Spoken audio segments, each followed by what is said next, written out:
அதோட சீல்ல இருந்து வெளியில வந்துருச்சு. இத அந்த பீல்சப பார்த்துட்டு ஒரு வழியா பகாமோட் அதோட சீல்ல இருந்து வெளியில வந்துருச்சு. அதனால நான் சொல்றத கேளுங்க காட்ஸ். நீண்ட நாட்களா நடந்து வர டீமன்ஸுக்கும் காட்ஸுக்கும் நடக்கிற அந்த போர் இன்னையோட முடிவுக்கு வரப்போகுது. இனிமே கடவுளான நீங்க எல்லாம் எங்களுக்கு அடிமையா இருக்க போறீங்க. அப்புறம் டீமன்ஸ், நீங்களும் நான் சொல்ற வார்த்தையை நல்லா கேளுங்க. என் பேரை நல்லா ஞாபகம் வச்சுக்கோங்க. நான் தான் லார்ட் பீல்செபப் அப்படின்னு நான் சொல்லிட்டு, இப்ப உன்னோட ஆல் மைட்டி பவரை வெளிப்படுத்து பகாமோட் அப்படின்னு சொல்லிட்டேன். பகாமோட்டுக்கே கட்டளையிட, பகாமோட் நீ சொல்றதெல்லாம் நான் கேட்கணுமாடா அப்படின்னு சொல்லிட்டு ஆர்டர் கொடுத்தவனே போட்டு தெளிச்சு, எப்படி எப்படி இது நடந்துச்சு அப்படின்னு உடம்பு துண்டா போன நிலையில பீல்செபப் கீழே விழுந்துகிட்டு இருக்கு. அந்த பிளையிங் கேசல் தாக்கப்பட்டனால இப்ப அது கீழே விழுந்துகிட்டு இருக்கு. இதான் அந்த நைட் லாவலை பார்த்துட்டு உண்மையிலே அற்புதமா இருக்கு அப்படின்னு நான் சொல்லிக்கிட்டு இருக்கும்போது கைசர் அந்த இடத்துக்கு வந்து, நைட் லாவலி நீங்க என்ன பண்ணிக்கிட்டு இருக்கீங்க அப்படின்னு அவன் கேட்க, ரீட்டா உடனே இதுக்கெல்லாம் காரணம் அவன் தான் அப்படின்னு சொல்றா. அந்த போலியான மேப் கைட் பண்ணி நம்மகிட்ட கொடுத்தது, போலி நைட்டா போறவளை டீமனா மாத்தினது, இது எல்லாமே அவனோட பிளான் தான். அது போக ஹியூமன்ஸ்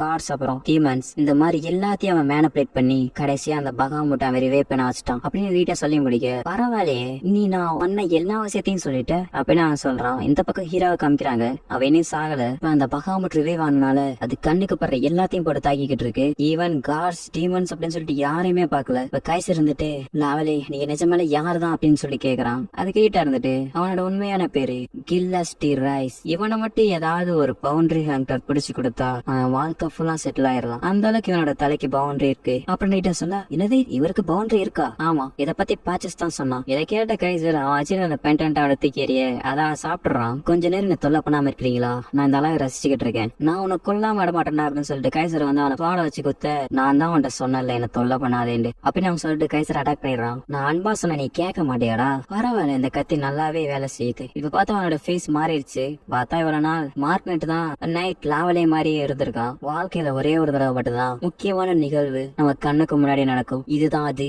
இந்த உலகம் அழியிறது, இந்த அற்புதமான நேரத்தை ரசிக்கிறத விட்டுட்டு என் கூட சண்டை போட ஆசைப்படுற. இப்ப மார்க்னெட்டோட ஃபேஸும் லாவலியோட ஃபேஸும் அடிக்கடி வந்துகிட்டு இருக்கு.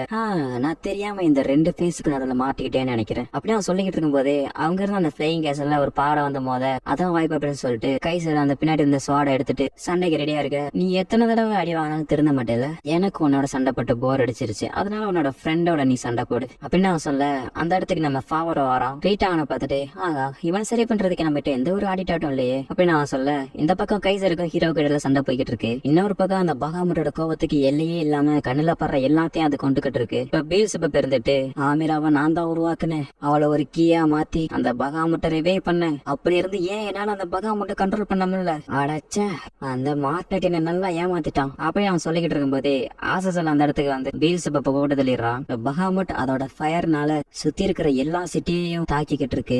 ஈவன் ராயல் கேப்டன்ல கூட அதோட ஃபயரால டோட்டலா அழிச்சுக்கிட்டு இருக்கு. ராயல் கேப்டன்ல அந்த கிங் அவ அம்மா போட்டா மாதிரி நின்னுட்டு, அம்மா என்னை காப்பாத்தீங்க அப்படின்னு அவன் சொல்லிக்கிட்டு இருக்கும்போது அவ அம்மாவோட போட்டோ மேல விழுந்து அவன் சேர்த்துறான். இந்த பக்கம் கைசருக்கும் ஹீரோவுக்கும் சண்டை நடந்துகிட்டு இருக்க. ஹீரோ ஏதோ பேசுறான், அத கைசர் கேட்டுட்டு, ரீட்டா நான் இன்னைக்கே இந்த ஃபாவருக்கு எல்லாத்தையும் செட்டில் பண்ணலான் இருக்கேன் அப்படின்னு அவன் சொல்லிட்டு ஹீரோவோட சண்டை போட்டுக்கிட்டு இருக்க. ரீட்டா மேல வந்துட்டு, டே அதுக்கு எது நேரம் கிடையாதுடா அப்படின்னு ரீட்டா சொல்ல, இதான் அந்த மார்க்னெட்டும் ரசிச்சு பாத்துக்கிட்டு இருக்கான். இப்ப திரும்பி பகாமோட் அவங்க இருந்த அந்த பிளையிங் கேஸ்ல அட்டாக் பண்ண, இப்ப அந்த பிளையிங் கேசல் பக்கத்துல இருந்த ஒரு இடத்த மோத, இதனால அந்த பிளையிங் கேசலும் இப்ப கீழே போய்கிட்டு இருக்கு. இருந்தாலும் ஹீரோவுக்கும் கைசருக்கும் நடக்கிற சண்டை நிக்காம தொடர்ந்துகிட்டே இருக்கு. ஒரு கடத்துல கைசர் ஹீரோவோட ஸ்வாட தட்டி விட்டோன்னு மார்க்னெட் அவனோட ஸ்வாட ஹீரோவுக்கு தூக்கி போட்டுட்டு சண்டை போட சொல்றான். இதுதான் வாய்ப்பு அப்படின்னு சொல்லிட்டு ஹீரோவும் கைசரோட ஸ்வாட பிரேக் பண்ணிட்டு அவனோட கைய வெட்டிடுறான். இப்ப அந்த வெட்டப்பட்ட கையை எடுத்துட்டு போய் அந்த மார்க்னெட் முன்னாடி நீட்ட, இப்ப அந்த மார்க்னெட் இருந்துட்டு, நிஜமால இது எனக்கு நல்ல என்டர்டைன்மெண்டா இருந்துச்சுன்னு அவன் சொல்ல, இப்ப ஹீரோ இருந்துட்டு, நான் உனக்கு 2-3 அட்வைஸ் பண்ணலான் இருக்கேன் அப்படின்னு நான் சொல்றான். உன் தலைக்கு முதல்ல பவுண்டரி இருந்துச்சுன்னா நீ முதல்ல ஜாக்கிரதையா இருக்கணும், அப்படி இல்லாட்டி இந்த மாதிரிதான் நடக்கும் அப்படின்னு அவன் சொன்னோன்னே கைசர் இருந்துட்டு, சீல் சோ சட்டம் அப்படிங்கிற ஸ்பெல்ல சொன்னோன்னே அந்த பவுண்டரி பிளேஸ்ல மார்க்னெட்ட ஒரு காடா மாத்திருது. இப்ப ரீட்டா கைசரோட கைக்கு கெட்டு போட்டுக்கிட்டு இருக்கா. ஆமா ஃபாவரோ, நீ எப்ப நார்மலான? அதுவா, கைசர் என்ன அம்பால தாக்குனப்பதான். ஆமா, அதுல அப்ப என்ன இருந்துச்சு? நான் அந்த ஆரோல ஆண்டிடாட்ட வச்சிருந்தேன் அப்படின்னு கைசர் சொல்ல, அது போக யாருக்கும் தெரியாம நானும் கைசரும் சண்டை போடுற மாதிரி நடிச்சுக்கிட்டு இருந்தோம். அது போகடா டே கைசரே, உன்னோட கைய நான் விட்டுவேன் நினைச்சு பார்க்கவே இல்ல தெரியுமா? அந்த மார்க்னெட்ட நம்ம ஏமாத்தணும்னா இந்த மாதிரி பண்ணிதானே ஆகணும். அந்த இடத்துக்கு பாச்சஸ் வந்து நல்லா வேலை பண்ணீங்கடா பசங்களா அப்படின்னு அவர் சொல்ல, இருந்தாங்க இது உங்களுக்கு தான் அப்படின்னு ஹீரோ அந்த காடை தூக்கப்பட, இதை வாங்கலாம் பேச்சஸ், இதோட மதிப்பு ரொம்ப அதிகம், நீ கணக்கிட முடியாத அளவுக்கு இருக்கும் அப்படின்னு நான் சொல்ல, காசு ரெடியா எண்ணி வச்சிருங்க வந்து வாங்கிக்கிறேன், ஆனா அதுக்கு முன்னாடி இந்த பிரச்சனையை முதல்ல சால்வ் பண்ணணும். அம்மா அப்புறம் ஃபாவரோ இப்ப நீ என்ன பண்ண போறேன்னு நான் கேட்க நான் முடிவு பண்ணிட்டேன் ஹீரோ சொல்ல பேச்சஸ் இருந்துட்டு முடிவு பண்ணிட்டேனா அப்ப நீ அங்க போக போறேன்னு கேட்க ஹீரோவும் ஆமன் தலையாடுறான். கைசரும் நானும் உனக்கு ஹெல்ப் பண்ண வரேன்னு சொல்றான். அப்ப ரீட்டா இருந்துட்டு உன் கையை ஏற்க சரியில்லை நீ எங்கேயோ போறாது அப்படின்னு நான் சொல்ல ஹீரோ இருந்துட்டு டே கைசர் நான் ஆமிராவை கொல்ல போறேன்டா அப்படின்னு நான் சொன்னானே இப்ப நமக்கு ஜோக் பண்ண நேரம் இல்ல ஃபாவரோ சும்மா கூட அந்த மாதிரி சொல்லாத என்னால அதை ஏத்துக்க முடியாது அப்படின்னு கைசர் சொல்ல ஹீரோ இருந்துட்டு நம்மளால அமீராவையும் பகமட்டையும் பிரிக்க முடியாதுடா அதனால அந்த பகாமட்டை தடுக்கிறோம்னா நம்ம அமீராவை கொண்டாதான் முடியும் அதுக்கு கைசர் வேற ஏதாச்சும் வழி இருக்கும் யோசிச்சு பாரு அதுக்கு ஹீரோ எந்த வழியும் கிடையாது அந்த டிராகன் தான் என்கிட்ட அதை சொல்லுச்சு அப்படின்னு ஹீரோ சொன்னானே பேச்சஸும் இருந்துட்டு நமக்கு வேற வழி இல்லடா அப்படின்னு சொல்றான். கைசரும் ஹீரோ விட்டுட்டு ஆனா ஆமிராவுக்கு சத்தியம் பண்ணனே அவளை எப்படியாச்சும் காப்பாத்துவேன் அப்படின்ட்டு அதனால நான் அவளை கொல்ல விட மாட்டேன் அவளை எப்படியாச்சும் நான் காப்பாத்துவேன் அப்படின்னு கைசர் சொல்றான். இப்ப ஹீரோ இருந்துட்டு டே கைசர் இனிமேல அவளை நான் கஷ்டப்படுத்த விரும்பல அவ அந்த பகாமட்டுக்குள்ள ரொம்ப கஷ்டப்பட்டுக்கிட்டு இருப்பா நம்ம தான் அவளை காப்பாத்தணும் அப்படின்னு ஹீரோ சொல்லிட்டு பேச்சஸ் நீங்க என்ன இங்க கொண்டு போய் விட முடியுமான்னு கேக்குறான். அதுக்கு பேச்சஸும் கண்டிப்பா அப்படின்னு சொல்லிட்டு அவனோட வார்த்தை சொல்லி ஹீரோ வாங்கி போய் இறக்கிட்டு வர சொல்லுது. இப்ப ஹீரோ வாங்கி போகும்போது கைசர் இருந்துகிட்டே நானும் வரேனா அப்படின்னு சொல்லிட்டு போறான். இப்ப அவங்களால அந்த பகாமட்டு பக்கத்துல கூட போக முடியல அந்த அளவுக்கு அந்த பகாமட்டு அவங்கள பக்கத்துல நெருங்காம அட்டாக் பண்ணிக்கிட்டு இருக்கு. அந்த நேரம் பார்த்து காட்ஸ் அண்ட் டீமன்ஸ் ஒன்னா சேர்ந்து பகாமட்டை சுத்தி அந்த பேரியரை திரும்பி கிரியேட் பண்றாங்க.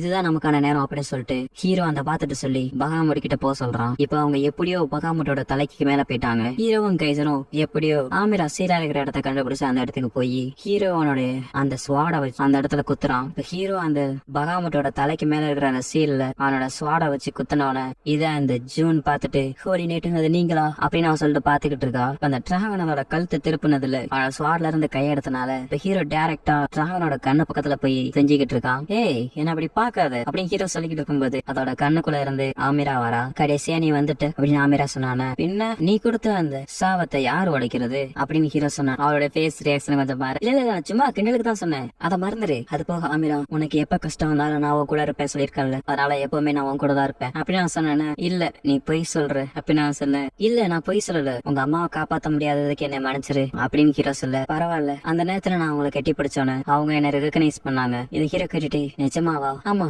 நீ சொன்ன மாதிரிதான் அப்படின்னு நான் சொல்ல அப்புறம் ஆமிரா இந்த தடவை உன்னை அந்த கேள்வி கேமை காட்டிலும் அற்புதமான ஒரு இடத்துக்கு உன்னை நான் கூட்டு போறேன் அது போக நம்ம நல்லா என்ஜாய் பண்ணலாம் அப்படின்னு ஹீரோ சொன்னானு. இல்ல நீ இப்போ போய் தான் சொல்ற அப்படின்னு அமீரா சொல்ல இல்ல நான் போய் சொல்லல வேணா என் கண்ணை பாரு அந்த கண்ணுல போய் இருக்கிற மாதிரியே தெரியுது. இப்ப 2 பேரும் கிஸ் பண்ணிடுறாங்க. இப்ப தேங்க்யூ ஃபாவரா அப்படின்னு சொல்லிட்டு திரும்பி அந்த பாகமுட்குள்ளேயே போயிடுறா. இப்ப அந்த பாகமுட் திரும்பி சீலாக அந்த வார்த்தை இருந்துட்டு நம்ம இருந்து போவோம் அப்படின்னு நான் சொல்லுது. ஃபாவரோ அண்ணி வரல அப்படின்னு சொல்லிட்டு கைசர் சொல்ல வழி தெரியாம அந்த வாத்து கைசரை மட்டும் கூட்டு போயிருது. அப்புறம் அந்த பாகமுட் கடைசியா ஃபுல்லா சீல் ஆயிருச்சு. இப்ப அந்த சம்பவம் நடந்து 6 மாசத்துக்கு அப்புறம் திரும்பி ராயல் கேபிட்டல புதுசா உருவாக்க கைசரோட வெட்டப்பட்ட கைக்கு பதிலா ஒரு மெக்கானிக் ஆர்மி யூஸ் பண்ணிட்டு இருக்கான். இந்த பக்கம் அந்த பழைய கிங் இறந்தனால புது கிங்கோட பதவி ஏற்கும் விழாவிற்கு நைட்ஸ் எல்லாத்தையும் தயார்படுத்திக்கிட்டு இருக்காங்க. அப்ப ஜூன் இருந்துட்டு கேப்டன் கைசர் எங்க அப்படின்னு சொல்லிட்டு அவ கேட்க அவரை பத்தி எந்த ஒரு விஷயம் எங்களுக்கு தெரியல அப்படின்னு பக்கத்துல நான் சொல்றான். இப்போ ஒரு பார்ல அந்த பார் ஓனர் அவருக்கு முன்னாடி உட்கார்ந்து இருக்கிற கஸ்டமர் கிட்ட அந்த பகாமுட்டே ஒருத்தர் தோக்கடிச்சு வேற உலகத்துக்கு அனுப்பிட்டாராமே அதனால அந்த பகாமுட்டு இறந்துருச்சுன்னு சொல்லி கேள்விப்பட்டேன் அதெல்லாம் உண்மையா அப்படின்னு அவர் கேட்க அதுக்கு அந்த கஸ்டமர் இருந்துகிட்டு பகாமுட்டாவது சாவறதாவது அது எப்பவுமே சாவாது